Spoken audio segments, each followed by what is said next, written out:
From the New York Times, it's The Headlines. I'm Tracy Mumford. Today's Tuesday, February 11th. Here's what we're covering.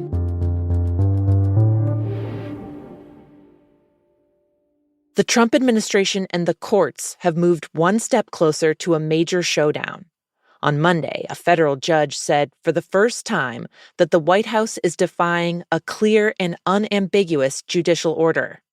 The legal fight is over the billions of dollars in federal funding that the administration froze last month so they could root out any programs they felt weren't in line with President Trump's ideology and agenda.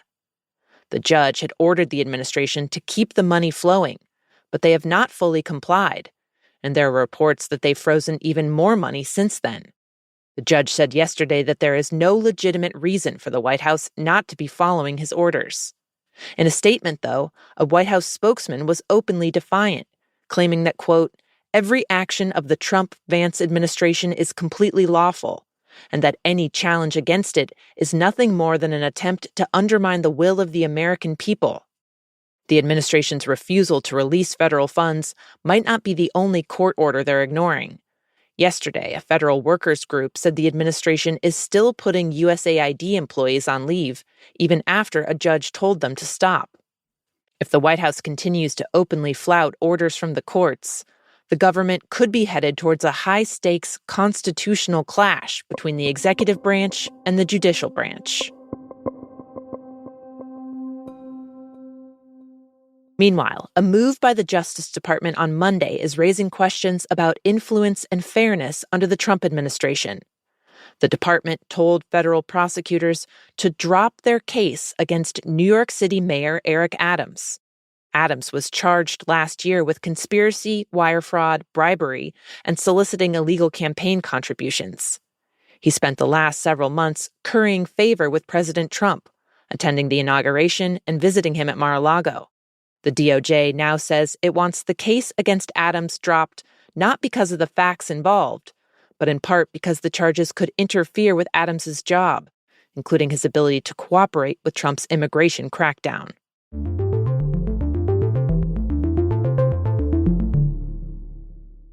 In Gaza, the fragile ceasefire between Hamas and Israel is on edge. Hamas now says it's postponing the release of any more hostages indefinitely. It was supposed to release more this weekend.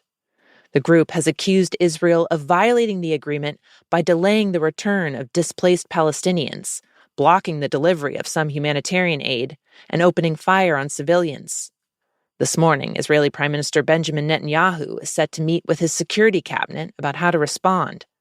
But President Trump has already issued his own ultimatum to Hamas over the ceasefire deal. As far as I'm concerned, if all of the hostages aren't returned by Saturday at 12 o'clock, I think it's an appropriate time. I would say cancel it and all bets are off and let hell break out. I'd say sitting at his desk in the Oval Office, Trump said he was speaking for himself, not Israel, but he demanded that Hamas go above and beyond the original deal and release all of the remaining hostages this weekend. Saturday at 12 o'clock, and after that, it's going to be a different ballgame. Mr. President, when you say all hell is going to break loose, are you speaking about retaliation from You'll Israel? find out, and they'll find out too. Hamas will find out what I mean. At the same time, Trump has doubled down on his brazen plan to relocate the entire population of Gaza and redevelop the territory.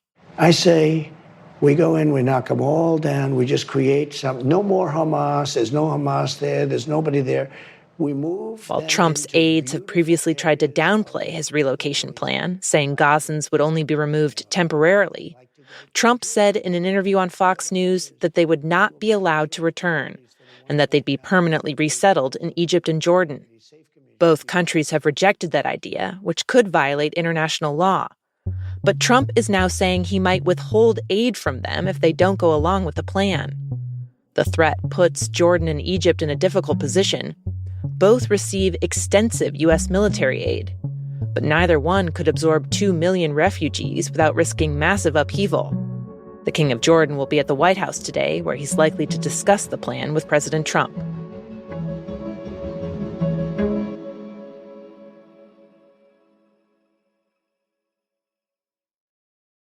Santorini is one of Greece's most popular islands and it's become a global tourist destination. But really, the last couple of weeks have seen it literally empty out. Nikki Kitsantonis covers Greece for The Times, where the island of Santorini has been rocked by near constant earthquakes since the end of January. This kind of so-called quake swarm has happened before in Greece, but hasn't continued with this kind of intensity. Some scientists think it could just peter out in a few weeks or months. Others think it may be leading up to a massive earthquake that could potentially even set off volcanic eruptions nearby. Nikki says the uncertainty has driven nearly all of the island's 15,000 year-round residents to evacuate. Responding to this sort of unprecedented phenomenon, really, authorities have reacted by sending the army, emergency services, they've shut down schools, sandbags have been set up at coastal homes in the event of a tsunami. Priests have been holding prayers to pray for the quakes to stop.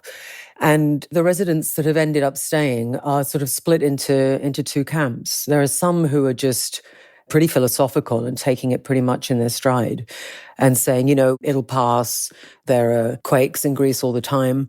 And then there are the others who are sleeping in their cars overnight, who are worried what might happen to their business in the long term, people who have hotels there. And there's a general sense of unease because these quakes are shaking the island every few minutes, sometimes every 3 or 4 minutes, sometimes every 15, every half an hour, depending on the day. The nerves are in shreds.